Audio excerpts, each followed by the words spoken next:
Saudari-saudara yang dikasihi oleh Tuhan, terus kita rayakan anugerah kehidupan. Amin.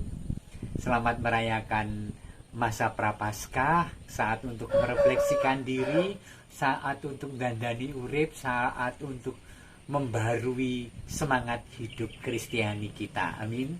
Nah, ada sesuatu yang saya merasa kurang kalau saya tidak menyampaikannya kepada Anda di masa Prapaskah ini. Dan saya sudah merenungkan 2 minggu ini dan rasanya saya baik kalau mengatakannya. Apa itu? Yaitu saya ingin mendengar jawaban Anda. Apakah Anda sudah atau pernah membaca atau mendengar surat Gembala Bapak Kardinal Keuskupan Agung Jakarta? Surat Gembala Prapaskah tepatnya, yang dibacakan di gereja pada tanggal 26-27 Februari kemarin. Kalau iya Anda pernah, apakah Anda mengingatnya dan merasa-rasakannya sampai hari ini? Atau kalau nyatanya Anda lupa atau bahkan belum pernah mendengar, saya mengajak Anda untuk hari ini mendengarkan bersama saya dan mencernanya, karena isinya sangat bagus sekali, isinya sangat dalam dan rasaku mewakili teologi kekristenan, yaitu tentang martabat hidup.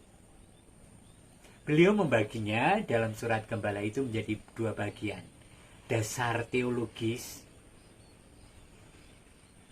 manusia bermartabat seperti apa di hadapan Allah, dan kemudian praktis amanatnya, seperti apa kita mengambil bagian dalam karya Allah mengangkat martabat itu.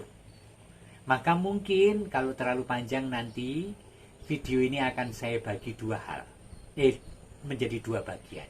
Bagian pertama adalah tentang dasar teologis, mengapa manusia bermartabat. Tidak panjang lebar, saya akan langsung membacakan saja. Mari kita simak bersama dan kita rasakan dalam hati. Surat Gembala Prapaskah tahun 2022 menjunjung tinggi martabat manusia. Semakin mengasihi, semakin peduli, semakin bersaksi. Para ibu dan bapak, suster dan bruder, frater, kaum muda, remaja, anak-anak yang terkasih dalam Kristus. Lihat cara menyapanya, bapak ibu dulu, bukan romo dulu atau bruder suster, saudari-saudara dulu.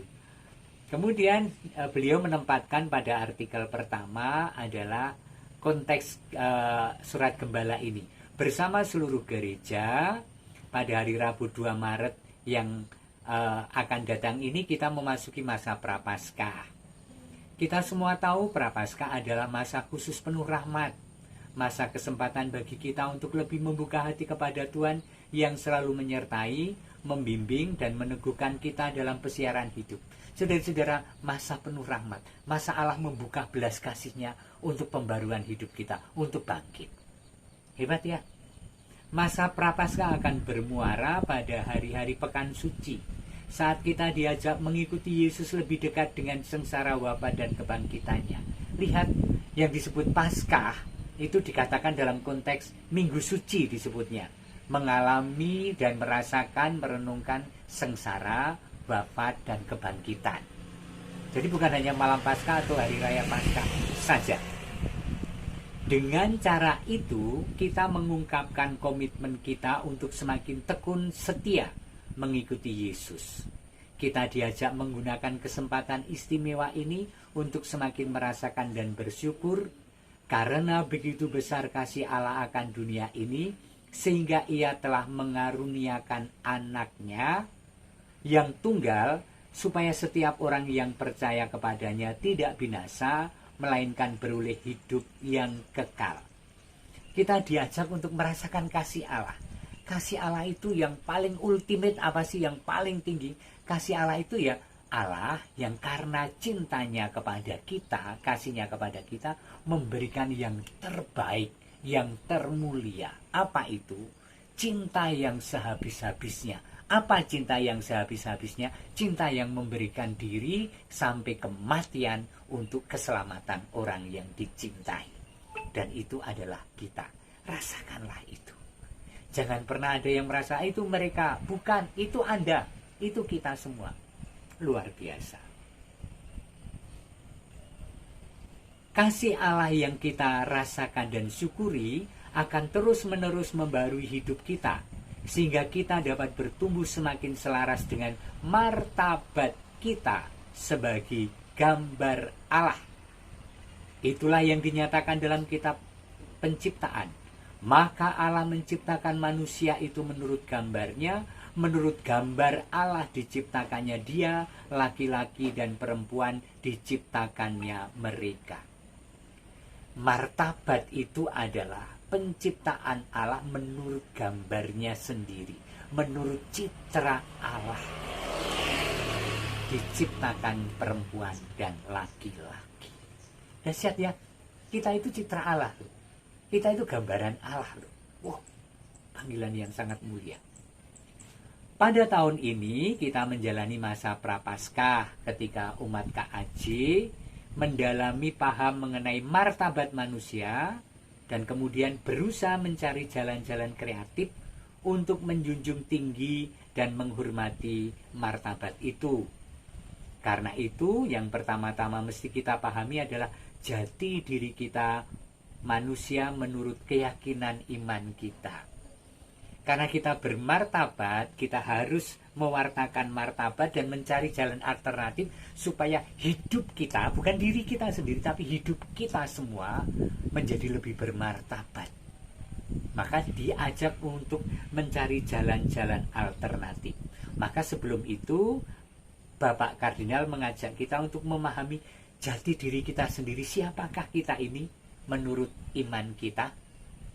Maka itu tadi introduksi, sekarang kita masuk pada jati diri kita.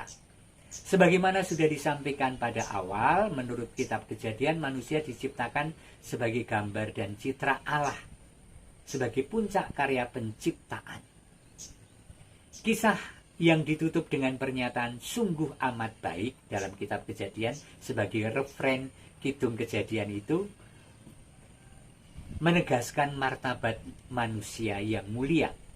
Namun di samping kisah penciptaan manusia sebagai gambar Allah, kita menemukan juga kisah penciptaan yang lain yang menyatakan bahwa Allah membentuk manusia dari debu dan tanah. Kisah ini menegaskan sisi manusia yang lain, yaitu rapuh, kerapuan. Kerapuan manusia itulah diungkapkan dalam kisah dosa manusia pertama. Melalui dua kisah itulah yang diungkapkan dalam kisah dosa manusia pertama. Melalui dua kisah penciptaan manusia yang berbeda ini, diungkapkan keyakinan iman mengenai jati diri manusia. Apa itu jati diri manusia? Manusia adalah pribadi yang rapuh, dari debu menjadi debu, dari tanah menjadi tanah, yang dipanggil oleh Allah untuk bertumbuh menjadi pribadi yang semakin mulia. Dari lemah, dari terbatas, dari penuh dosa, dipanggil pada kemuliaan, menjadi pribadi yang semakin bermartabat sebagai citra Allah. Benar ya? Kita bukan sempurna, kita terbatas, penuh dosa, tetapi hari ini kita dipanggil untuk mengangkat martabat itu bersama Allah supaya sungguh layak menjadi citra dan gambaran Allah.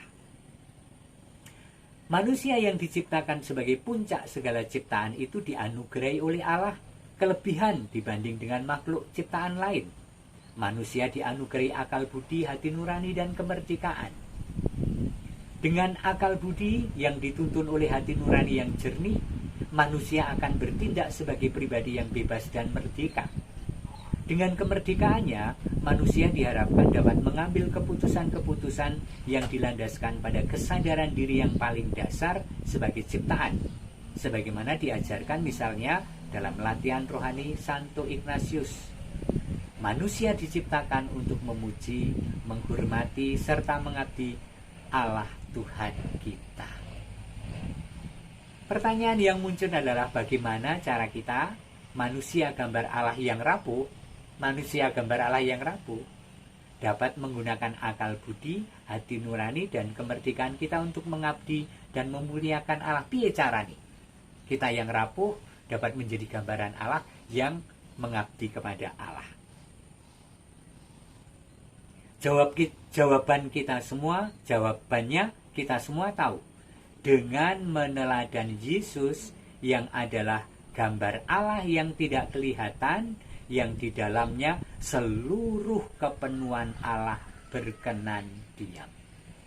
Satu cara dan satu-satunya cara meneladan Yesus. Kenapa meneladan Yesus? Karena Yesus adalah gambar kepenuhan Allah.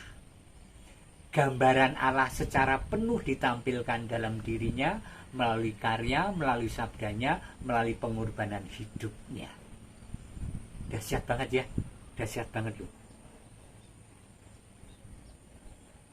Dengan meneladani Yesus, melakukan apa yang ia lakukan, kita semakin mencerminkan kemuliaannya.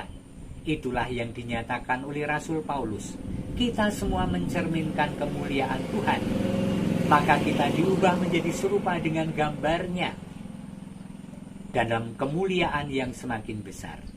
Dengan cara ini kita tumbuh dalam bahasa kita menjadi pribadi yang semakin bermartabat.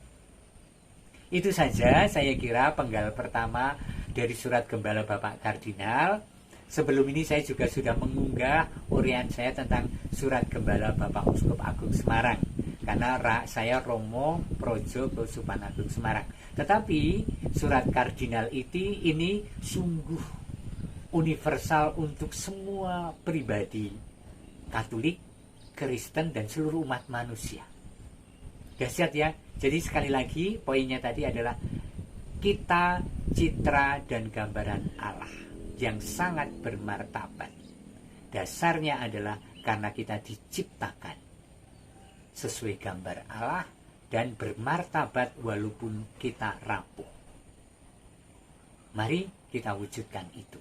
Kita nantikan bagian yang kedua yang segera akan saya presentasikan.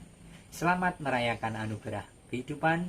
Tuhan memberkati Anda dan keluarga, Bapa dan Putra dan Roh Kudus. Amin.